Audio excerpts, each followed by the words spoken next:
नमस्कार, आप देख रहे हैं देश प्रदेश। मुंबई से मैं हूं पूजा भारद्वाज और इस वक्त मैं महाराष्ट्र के मुख्यमंत्री उद्धव ठाकरे के आवास मातोश्री के बाहर हूं। मेरे साथ मेरे सहयोगी सोहित मिश्रा जो दादर में मौजूद सेना भवन से जुड़ रहे हैं वो भी मौजूद हैं और तमाम अहम खबरें हम दोनों आपके पास पहुंचाएंगे। शुरुआत कर रहे हैं महाराष्ट्र की राजनीति में जो भूचाल आया है उससे जुड़ी एक बड़ी खबर के साथ जो इस वक्त हमारे पास आई है। सूत्रों के हवाले से पता चल रहा है कि उद्धव ठाकरे महाराष्ट्र के मुख्यमंत्री इस्तीफा देने का मन बना चुके थे, एक नहीं बल्कि 2 बार। ये बताया जा रहा है कि जिस दिन फेसबुक लाइव का उन्होंने ऐलान किया था और सोशल मीडिया के जरिए वो आप सभी के सामने आने वाले थे अपनी बात रखने के लिए, उस दिन वो इस्तीफा देने के लिए तैयार थे।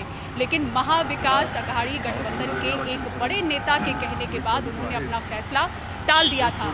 इसके बाद उन्होंने अगले दिन यानी सचिवों के साथ जब उनकी बैठक थी उस दिन भी वो अपना इस्तीफा देने के लिए तैयार थे, लेकिन उसी नेता के कहने पर एक बार फिर से उन्होंने अपना फैसला बदल दिया। तो इस वक्त की सूत्रों के हवाले से अहम खबर और मातोश्री के बाहर जिस वक्त मैं यहाँ पे मौजूद हूँ, यहाँ पर वीआईपी मूवमेंट अभी भी चल रहा है, मीडिया की मौजूदगी और अभी बस 2 मिनट पहले यहाँ से जो होम मिनिस्टर यहाँ के दिलीप वलसे पाटिल मातोश्री से निकले हैं। तो आप देखें मातोश्री में किस तरह से हलचल है और उद्धव ठाकरे से जुड़ी इस वक्त की अहम खबर की 2 बार वो इस्तीफे की पेशकश कर चुके थे और बिल्कुल तैयार थे वो इस्तीफा देने के लिए, लेकिन एक बड़े नेता के कहने के बाद उन्होंने ये फैसला टाल दिया था। आपको याद होगा कि जब फेसबुक लाइव वो करने वाले थे 5 बजे का समय दिया गया था, लेकिन वो कुछ समय के लिए डिले होता गया।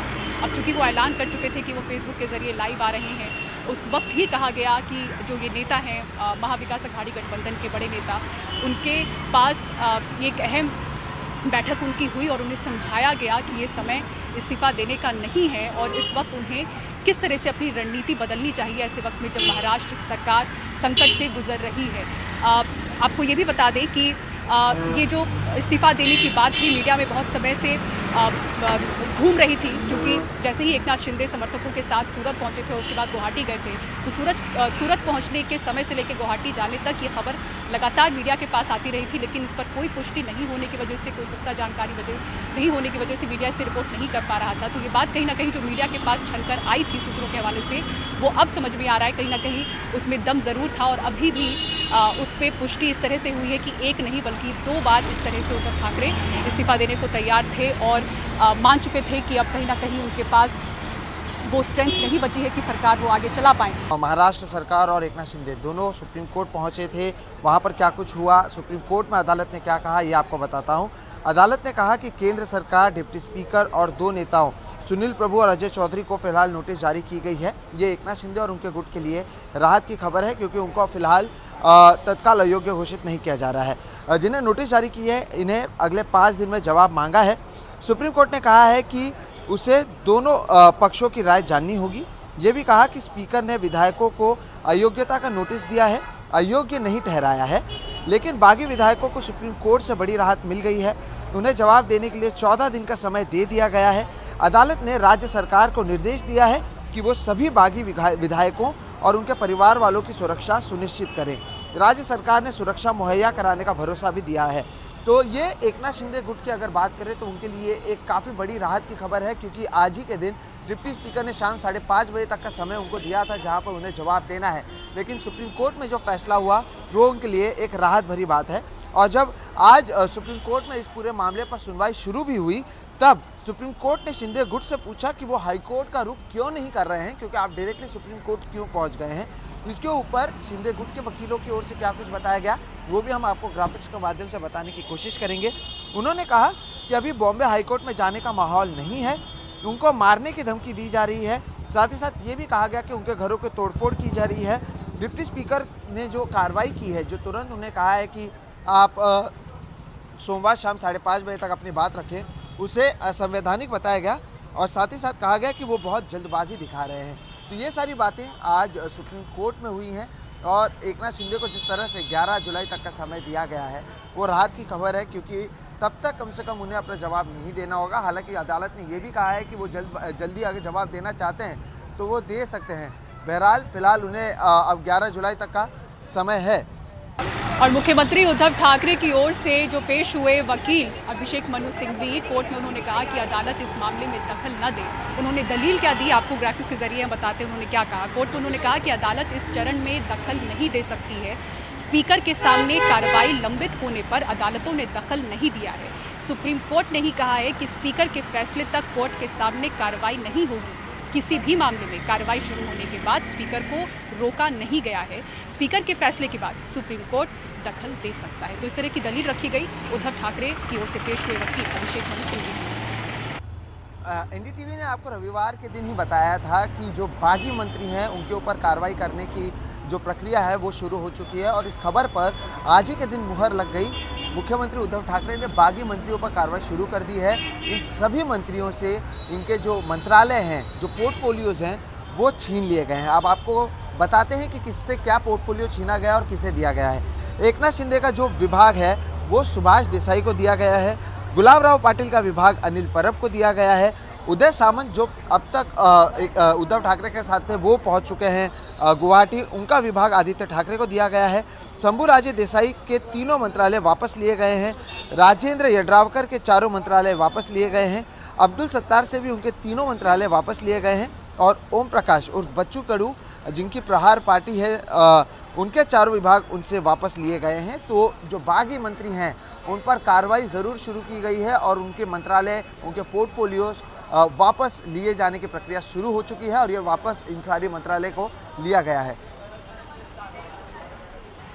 महाराष्ट्र के मुख्यमंत्री उद्धव ठाकरे के बेटे और महाराष्ट्र सरकार में मंत्री आदित्य ठाकरे आज मीडिया के सामने आए और उन्होंने कहा कि अगर बागियों में हिम्मत होती तो वो इस्तीफा देकर चुनाव का सामना करते, न कि इस तरह से गुवाहाटी में जाकर बैठ जाते। साथ ही उन्होंने कहा कि महाराष्ट्र में राजनीति नहीं चल रही है, सर्कस चल रहा है। आपको सुनाते उन्होंने क्या कहा। कॉन्फिडेंस जीत की तो पूरी है और प्यार भी पूरा है। जो दगेबाजी करते हैं वो कभी जीतते नहीं है, जो भाग के जाते हैं वो कभी जीतते नहीं है। मैं अभी मुझे थोड़ा पढ़ना है, जो भी अभी का निर्णय हो मुझे पढ़ना पड़ेगा। नहीं, ये राजनीति नहीं, ये तो भी सर्कस बन गई है। और ये बताइए एक और सवाल, फ्लोर टेस्ट के लिए आप लोग तैयार हैं? फ्लोर टेस्ट से मुझे सबसे बड़ी टेस्ट यही है, अगर जो भी बागी है, जो भाग के गए हैं, जो खुद को रिबेलियन कह रहे हैं, रिबेलियन करना होता तो यहाँ हिम्मत से करते, राजीनामा देते, रिजाइन करते और सामने चुनाव के लिए खड़े रहते। मेरी बात पूरी होगी। दूसरी फ्लोर टेस्ट यही होगी कि मेरे सामने बैठे आंखों में आंखें डाल के बोले कि हमने क्या गलत किया। तो भले ही आदित्य ठाकरे की ओर से बयान दिए जा रहे हैं और ये लीगल कार्रवाई चल रही है, लेकिन सबके बीच में एक सच्चाई ये भी है कि एकनाथ शिंदे का जो गुट है वो दिन ब दिन मजबूत होता जा रहा है। सूत्रों से जो जानकारी मिली है उसके अनुसार 2 और विधायक अब गुवाहाटी की ओर पहुंच चुके हैं। ये अभी तक उद्धव ठाकरे के खेमे के माने जा रहे थे। तो दिन ब दिन जो उद्धव ठाकरे का खेमा है वो कमज़ोर होता हुआ नज़र आ रहा है और जो एकनाथ शिंदे का खेमा है वो मजबूत होता हुआ नज़र आ रहा है। पहले ही एकनाथ शिंदे कह चुके हैं कि उनके पास लगभग 40 शिवसेना के विधायक मौजूद हैं और लोगों के पहुंचने का मतलब ये उद्धव ठाकरे के लिए एक बहुत बड़ा झटका है। इस पर ज़्यादा जानकारी दे रहे हैं गुवाहाटी से मेरे सहयोगी रत्नदीप चौधरी। सुनते हैं उन्होंने क्या कहा है। एकनाथ शिंदे कैंप गुवाहाटी के इस होटल में आज पूरे दिन जो प्रोसीडिंग्स हो रही थी सुप्रीम कोर्ट में उसके ऊपर नज़र बनाए रखे हुए थे और जो सूत्रों के मुताबिक हमें खबर लग रही है कि वो अपने बीच में जो मीटिंग है वो तो कर ही रहे थे और उनकी जो लीगल टीम है, लीगल कंसल्टेशन वो भी जारी है। और सूत्रों के मुताबिक जो हमें खबर लग रही है कि क्योंकि उनका होटल का बुकिंग 30 तारीख तक है, अभी तक उसको एक्सटेंड नहीं किया गया है, मगर जो बाकी सूत्रों से जो खबर लग रही है कि अब देखना ये पड़ेगा कि इसको एक्सटेंड वो करते हैं या नहीं, क्योंकि गुवाहाटी को एक सेफ लोकेशन में देखा जा रहा है शिंदे कैंप के लिए। एक ऐसा जगह है जो कि बीजेपी शासित राज्य है और जहाँ पे की जो अपोजिशन है वो बहुत वीक है। हमने देखा कि जब से एकनाथ शिंदे और उनके जो लॉयलिस्ट यहाँ पे आ रहे हैं तब से यहाँ पे छोटी मोटी कुछ प्रोटेस्ट तो हुई है, मगर जो अपोजिशन पार्टीज़ हैं उन्होंने जम के कोई प्रदर्शन वो नहीं कर पाए हैं। ये एक बहुत बड़ा फैक्टर है। इसके साथ साथ ही इसकी जो लोकेशन है, जो एयरपोर्ट है, इससे बहुत नज़दीक है, तो जो इजी एक्सेस है एयरपोर्ट के लिए, यहाँ पे जो शिंदे कैंप को एक वीवीआईपी ट्रीटमेंट दिया जा रहा है। बहुत पुख्ता जो सिक्योरिटी बंदोबस्त है, बाहर और अंदर आर्म फोर्सेस उनको गार्ड कर रहे हैं, सेंट्रल पैरामिलिट्री फोर्सेस अंदर हैं, असम पुलिस के कमांडोज हैं, बाहर असम आर्म बटालियन के पुलिस तैनात है। तो पूरी तरह से एक किले के रूप में इस होटल को तब्दील कर दिया गया है और इसके साथ साथ उनके लिए मेडिकल यूनिट्स हैं, उनके लिए जो एक बिजनेस सेंटर को एक मेकशिफ्ट ऑफिस की तरह बना दिया गया है। तो अगर सुविधाओं की बात करें तो आगे आने वाले दिनों के लिए जो रणनीति तैयार करनी है उसके लिए एक अच्छी सुविधा भी यहाँ पे तैयार कर ली गई है। तो ये देखना पड़ेगा कि अब शिंदे कैंप यहाँ से गुवाहाटी से उनका अगला पड़ाव क्या होता है और ये कब होता है? तो गुवाहाटी से आप ये ग्राउंड रिपोर्ट देख रहे थे हमारे सहयोगी की, जो बता रहे हैं किस तरह से एक नाथ शिंदे अपने सहयोगियों के साथ वहाँ पर जमे हुए हैं और किस तरह से उस होटल में तमाम व्यवस्थाएं की गई हैं ताकि जो सियासी भूचाल है आगे बढ़ता रहे। यहाँ पर क्या हुआ है, गुवाहाटी में मौजूद एक नाथ शिंदे के जो समर्थक हैं ठाणे में आज वो इकट्ठा हुए और शक्ति प्रदर्शन उन्होंने किया। आनंद आश्रम के बाहर सैकड़ों की संख्या में उनके समर्थक यहाँ पर इकट्ठा हुए थे। सुरक्षा के पुख्ता इंतजाम कर दिए गए। आपको बता दें कि 8 जुलाई तक ठाणे में जहाँ से एक नाथ शिंदे आते हैं वहाँ पर 8 जुलाई तक धारा 144 लगाई गई है। लेकिन शिवसेना के ही विभाग प्रमुख और नगर सेवक प्रदर्शन के आयोजक रहे, जहाँ पर ये तमाम कार्यकर्ता थे और नेता थे वहाँ पर इकट्ठा हुए उनके समर्थन में। आपको बता दें कि इस 144 धारा के बीच में इससे पहले भी ठाणे समेत महाराष्ट्र के कुछ शहरों में शिंदे समर्थकों ने प्रदर्शन किया है और ठाणे में लगातार पोस्टर्स हों या फिर इन प्रदर्शनों के जरिए लगातार एक नाथ शिंदे के समर्थन में इस तरह से प्रदर्शन होते हुए नजर आ रहे हैं। शिवसेना जो है वो बाला साहब ठाकरे जी की है और हम जो है वो शिवसैनिक आज भी है। इतने बड़े पैमाने पर जो है वो शिवसैनिक यहाँ पर आए हैं और हम लोग सभी लोग आज जो है दिघे साहब के समाधि पर जो है वो दर्शन किए। ये बगावत नहीं है, ये लोगों को जो चाहिए वो महाराष्ट्र के जो लोगों को चाहिए, जनता को चाहिए, वो जो है वो आज एक नाथ शिंदे साहब के नेतृत्व में जो है वो सभी एमएलए लोगों ने किया है। संजय राउत ने आज एक क्लैरिफिकेशन दी है, सफाई दी है। दरअसल कल उनका एक बयान सामने आया था जिसमें उनका जो बयान था उसमें ये कह रहे थे वो कि जो 40 लोग हैं वो जब मुंबई आएंगे तो एक लाश होंगे जिनका पोस्टमार्टम किया जाएगा। आज इस पर संजय राउत ने एक सफाई दी है।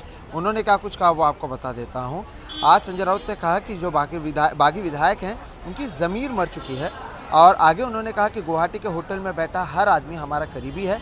अगर शिंदे के पास 50 विधायक हैं तो वो ताकत दिखाएं। साथ ही ये भी उन्होंने कहा कि इनकी ज़मीर मर चुकी है, इनकी आत्मा मर चुकी है, वो जिंदा लाश हैं। तो संजय राउत का कहने का मतलब वो नहीं था कि वो उन्हें लाश कह रहे हैं। उनका कहने का मतलब था कि ये एक जिंदा लाश है क्योंकि इनकी आत्मा मर चुकी है। जो लोग 40-40 साल से पार्टी में रहते हैं और भाग जाते हैं, उनका ज़मीर मर गया, आत्मा मर गया है, तो क्या बचता है? जिंदा लाश। जिंदा लाश, जिंदा कौमें, ये शब्द राम मनोहर लोहिया साहब का है। जिंदा कौमें 5 साल तक इंतजार नहीं करती, ये किसने कहा है? ये राम मनोहर लोहिया ने कहा है। तो ये शब्द नया नहीं है महाराष्ट्र और देश के लिए। मैंने किसी की आत्मा और भावनाओं को ठेस पहुंचाने का प्रयास नहीं किया है। मैंने सिर्फ सत्यता कही है कि आपका जमीर मर गया है, इसलिए आपके सिर्फ आप जिंदा लाश बन गए। आपके पास 50 एमएलए की ताकत है, विधायकों की ताकत है, तो अब गुवाहाटी में क्यों बैठे हो? वहाँ तो महाप्रलय आया है, बाढ़ आया है, लाशें तैर रही है, 120 लोग वहाँ मर चुके हैं, आपके आसपास ही पूरा बाढ़ है। आप क्यों बैठे हो यहाँ? वहाँ आप आइए महाराष्ट्र में, 50 का आपके पास आंकड़ा है, तो आपको आने से किसने रोका है? आप या तुम इकड़े आइए आप। और फंड कटौती के आरोपों के बाद महाराष्ट्र सरकार ने सफाई के तौर पर सामने रखे आंकड़े। पूरी खबर एक ब्रेक के बाद आप देश प्रदेश से।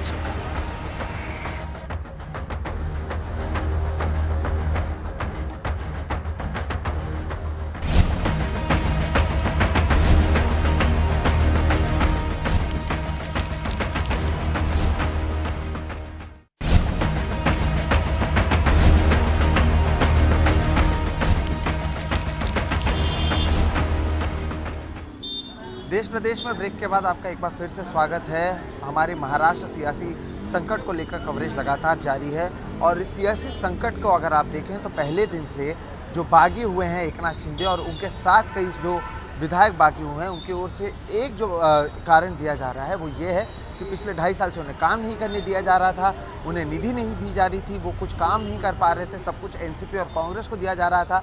लेकिन अब महाराष्ट्र सरकार भी आक्रामक हो चुकी है। आंकड़े दिए गए हैं, राज्य सरकार की ओर से जो आंकड़ा दिया गया है उसमें बताया गया है कि पिछले 2.5 साल में एक नाथ शिंदे के नगर विकास मंत्रालय को 11,935 करोड़ रुपए की निधि दी गई है और उनकी ओर से जो आरोप लगाए जा रहे हैं वो गलत हैं।